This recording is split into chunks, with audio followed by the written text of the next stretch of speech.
Recently internet पर एक video बहुत वायरल रहा जिसमें उत्तर प्रदेश की एक जुडिशियल ऑफिसर सुप्रीम कोर्ट के लिए एक ओपन लेटर लिखती हैं जिसमें वो सुप्रीम कोर्ट से अपनी लाइफ को एंड कर देने की यानी सुसाइड करने की परमिशन मांगती हैं। आगे एक्सप्लेन करते हुए वो बताती हैं कि वो पहले भी एक सुसाइड अटेम्प्ट कर चुकी हैं। उनका ऐसा करने की वजह ये थी कि जहाँ पर उनको गवर्नमेंट ने पहले पोस्टिंग दी हुई थी वहाँ पर उनके सीनियर्स और कुछ एसोसिएट्स मिलकर उनको सेक्सुअली हरास करते थे, जिसकी कंप्लेन उन्होंने इलाहाबाद कोर्ट में भी की थी, जहां पर उनको एक क्वेरी कराने के लिए 6 महीने और ढेरों ईमेल्स करने पड़े। अगर ध्यान से देखो तो ये कोई पहला केस नहीं है इंडिया में।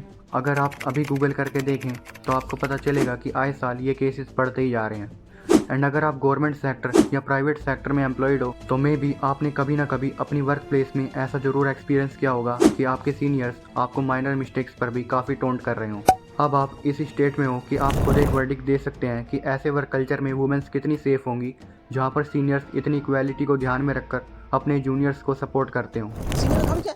दीपावली में रंगोली बना लेना, दिन में एक समोसा एक कोल्ड ड्रिंक्स फ्री, जूनियर लड़कियों के सर में हाथ फेर दिया, वेल डन बोल दिया है?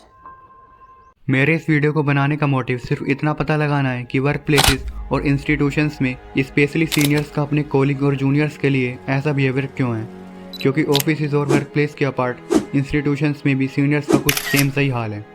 Same thing but different name, ragging.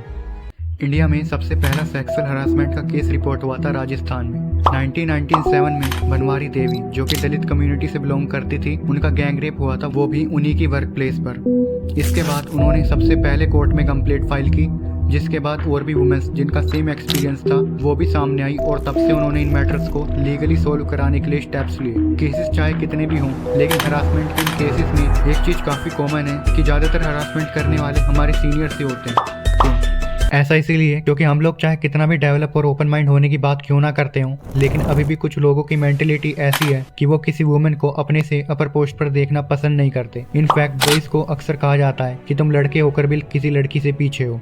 Indian society में मेंस की इमेज को एक डोमिनेंट पर्सनैलिटी की तरह दिखाया जाता है और उनके दिमाग में शुरू से ये डाल दिया जाता है कि तुम गर्ल्स से ज़्यादा अचीव करने के लिए बने हो और तुम उन पर डोमिनेंट हो। और जब ऐसा नहीं होता तो जो बातें पहले उनको मोटिवेट करने के लिए बताई जाती थी वो फिर गुस्से में बदल जाती हैं और आउट ऑफ एंगर वो कुछ गलत कर बैठते हैं। इन सब के अलावा ये एक ऑब्वियस सी बात है कि हमारे सीनियर्स वो टाइम ऑलरेडी फेस कर चुके हैं जिसमें हम अभी हैं, तो वो लोग ये जानते हैं कि उन्होंने अपने टाइम पे ऐसी क्या मिस्टेक्स की हैं जो हम लोग अभी कर रहे हैं। और जब वो लोग हमें सेम मिस्टेक्स को रिपीट करता हुआ देखते हैं तो वो लोग हमें टोंट कर देते हैं, क्योंकि वो नहीं चाहते कि हम भी वही सिली मिस्टेक्स को रिपीट करें और उन पर अपना टाइम वेस्ट करें। वहीं कुछ लोग ऐसा सिर्फ अपनी ईगो को सेटिस्फाई करने के लिए करते हैं, जैसे अपने जूनियर से ओवर टाइम कराना, बिना बात के उनको टाइम बाउंडेशन देना, एटसेट्रा।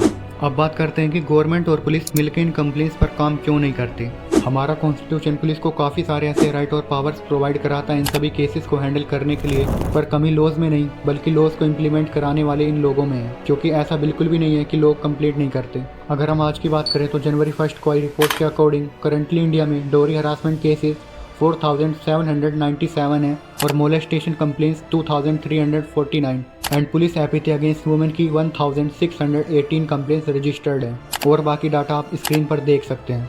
लोग अपनी इशूज़ को पुलिस के साथ शेयर जरूर करते हैं बट इससे कुछ नहीं होता, क्योंकि अक्सर हम लोग देखते हैं कि एक्यूज्ड पुलिस को पैसे देकर अपनी इन्फ्लुएंस में ले लेते हैं और फिर ऑटोमेटिकली डिसीजन मेकिंग पावर उनके हाथों में चली जाती है। इन सब की शुरुआत का कारण कहीं ना कहीं हम लोग ही हैं, और अगर हमें सही में इन केसेस को बढ़ने से रोकना है तो इसकी शुरुआत भी हमें अपने घरों से ही करनी होगी। जैसे हमें इस डोमिनेंट थ्योरी को अपने कल्चर से निकालना होगा, क्योंकि कोई भी ऑर्गेनाइजेशन चाहे फिर वो गवर्नमेंट हो या प्राइवेट अपने एम्प्लॉयज़ की वजह से चलती है, ना कि उसमें काम कर रहे बॉयज़ एंड गर्ल्स रेशियो की वजह से। वीडियो को लास्ट तक देखने के लिए thanks and please make sure to subscribe our channel for regular updates. Thanks again.